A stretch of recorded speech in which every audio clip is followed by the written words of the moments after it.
creating the future. After deciding to redesign Georgiapol, Sosnovka Military Base, Pochinki, School, Yasnaya Poliana, and Milta Power, we split into 6 teams to focus on the background story of Erangel, missing features that can be supplemented, and gameplay depth as the 3 main areas of change to ensure holistic improvements in all aspects, from the map to the gameplay. Let's start with Georgiapol. Georgiapol was originally a port in Erangel, and it's undergone a huge upgrade in mission ignition. Early in the design process, we discussed the positioning of Georgiapol. What kind of port was it? What should be its main function? The first thing we did was to classify the various ports of the world according to their different purposes. Some examples of ports are commercial ports, fishing ports, marinas, military ports, and industrial ports. What type of port is Georgiapol? In the original Erangel, we saw many containers, warehouse buildings, and huge lifting equipment. But after DynaHex arrived, they wanted to use Georgiapol to transport energy, resources, and materials to Erangel so they could continue the research. Naturally, the fruits of their research would also be exported via Georgiapol. So after discussing this, we decided to classify Georgiapol as an industrial port and designed it accordingly. We studied many industrial ports and asked our colleagues in different parts of the world to investigate the industrial ports of different cities. After referencing real industrial ports, we realized that apart from the areas for transportation, handling cargo, and the storage facilities, there are many industrial office areas and a few residential areas around the port. To design Georgiapol as realistically and reasonably as possible, we divided the areas by their functions. The industrial area was kept close to the warehouse area, while the residential area was kept away from the industrial area to ensure a higher quality of life for port workers. We also took the efficiency of staff and the movement of goods when the port is operating into consideration. To do this, we watched many videos of ports, bought a lot of tabletop games and mini car models, and played the games among our team to simulate the movement of people and goods to help build more realistic, futuristic scenes. Lionel, the PUBG mobile art director, said, "After confirming the changes to the main areas, we started upgrading everything else. Our vision for a smart port of the future is based on information integration and breakthroughs in smart technology. The overall development of the port should reflect more unmanned automation and 3D design elements. Therefore, in the design of the port, key changes were made to the combination of the integrated planning of transportation lines and the layout of warehouse areas to make the Georgiapol into a smart integrated port. We also added many dynamic features for this purpose.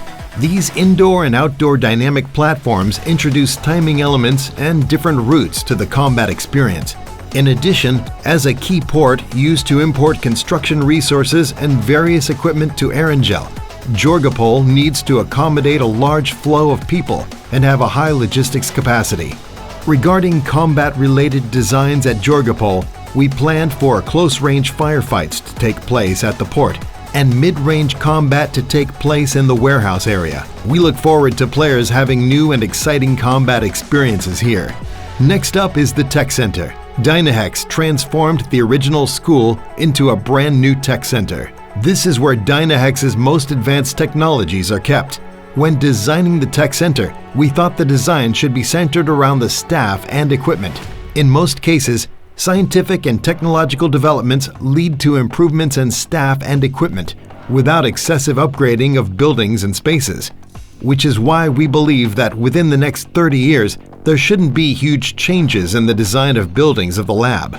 However, advancements in technology lead to more advanced research equipment and verification methods, which improve the research efficiency of scientific researchers and promote the smart integration of the tech center. Therefore, when designing the tech center, we divided it into the experimental area, isolation area, demonstration area, meeting room, storage area, and so on, based on their functions. The first floor of the tech center is a public area that is accessible to all. The demonstration area and meeting room are located here. The second floor is the research area and can only be accessed by staff. The lab is located at the heart of this area and is used for DynaHex's research with the highest level of security. The other areas provide additional research support. At the current stage, the main building of the tech center has basically been completed, and the surrounding buildings are also in the final stage of construction. Other than the design, we've also added many new combat elements to the tech center. We hope these in-game elements will give players new combat experiences. For example, we added an alarm system to the front door of the lab, which sounds an alarm when the front door is damaged. This is an extremely interesting design, as players can catch the attention of other players by triggering the alarm, and it creates many strategic possibilities. Naturally, we've also prepared some small gifts for those who are brave enough to enter the lab. Another new feature we like is the tempered glass ceiling. The addition of the tempered glass ceiling introduces more information that can be used in combat at the tech center. The tempered glass ceiling cannot be broken, but players can look through it to see what enemies are doing inside the tech center. If a member of your team acts as a scout on the ceiling, you'll have a higher chance of winning battles in the tech center. The outdoor elevator enables you to move quickly, which introduces a lot of uncertainty to battles. You should note that it isn't necessary for players to stand on the elevator to activate it. You can also activate it with items. You can all try to use the elevator to trick your enemies. Let's talk about the logistics agency now. After DynaHex develops products, they will deliver the products they developed to the nearest logistics center and distribute them to all of Erangel. That's why Rozhok, which is nearest to the tech center, is the best choice. We transformed Rozhok and built it according to the standards of a normal logistics center and divided this area into several major areas for the centralization, classification, storage, inspection, processing, and shipping of goods. You can see that the logistics process is very clear in Rozhok.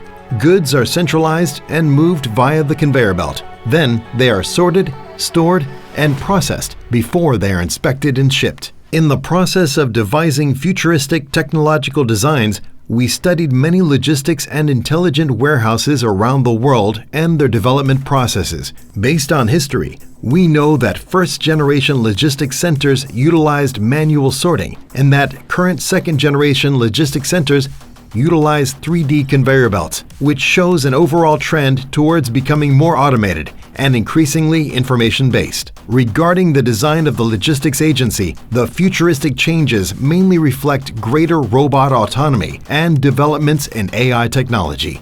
That's why we replaced manual handling with lots of automated conveyor devices and designed the brand new Rozhok Logistics Agency in this way. However, in version 1.5, the logistics agency will not be 100% completed. You will see that there are many construction sites and temporary storage areas here. The intelligent warehouse will be at 70% completion, and other buildings, such as the logistics headquarters and the distribution area, will still be in a preliminary stage of the transformation process. Leaving a large area under construction, we want to use these designs to show players how Erangel is being gradually upgraded, as well as create more tactical experiences for players through these modifications. For example, players can use the cargo moving platforms to sneak around or achieve other tactical purposes. Players can also use the materials at construction sites as natural cover for combat and counterattacks, Zhu said. Now, as for Pochinki, which everyone is quite familiar with, Pochinki is one of our favorite urban areas. It is located near the center of Erangel and is an important hub that players must traverse. So, given its unique location, we've transformed Pochinki into the transit center. To make this area true to its name, we've built 2 hyperline routes on Erangel, which intersect at Pochinki. In this way, players will naturally use this area as a transportation hub for moving around the map. Players will develop this gaming habit on their own, Gentang said. First, we gave Pochinki a triangle-shaped structure and made 2 main roads converge at the station and extend outwards. Outside the station, we have prepared a parking lot area, commercialized areas renovated out of old residential buildings, public facilities, ongoing construction material sites, and outlying urban areas. This design is to ensure that this large station meets the needs of quick transportation without affecting the life of locals. This area is really interesting. Firstly, At the area where the hyperlines intersect, nobody knows if there are any enemies inside the hyperlines that stop in front of them. In addition, the moving hyperlines can easily obstruct players' vision, allowing it to provide cover and evacuation opportunities. It'll be very interesting to play hide and seek with enemies here. The double-decker structure also offers players a new experience. At the same time, it won't be overly complicated to have gunfights between the upper and lower floors. The circular structure ensures that there are good shooting angles on both the upper and lower floors, Rick said. Today, we have introduced 4 areas that have been transformed in Mission Ignition, as well as a behind-the-scenes look at the development and ideas of the PUBG mobile team. In the next issue, we'll introduce the 2 remaining areas and tell everyone more interesting stories about Mission Ignition. See you next time.